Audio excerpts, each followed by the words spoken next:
Kung isang camera lang ang kailangan mo para sa paggawa ng iyong contents, ito dapat ang pipiliin mo.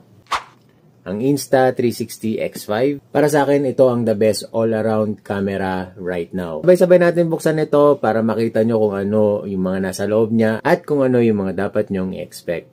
Let's go!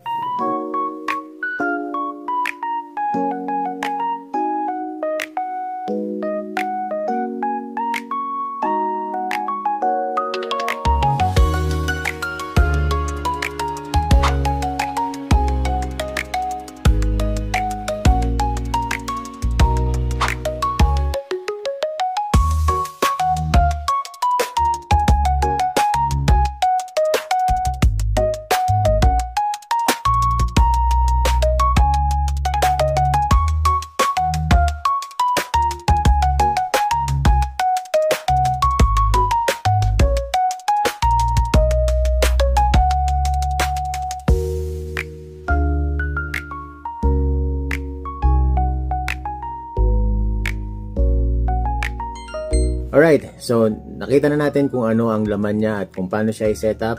Siyempre, binila na rin natin ito ng invisible stick at ng lens cover. At ngayon, gagamitin natin itong X5 sa labas. Don't forget to follow para makita nyo yung vlogs at mga captures natin dito. At kung gusto nyo bumili ng X5, nandyan yung link in the description or nandyan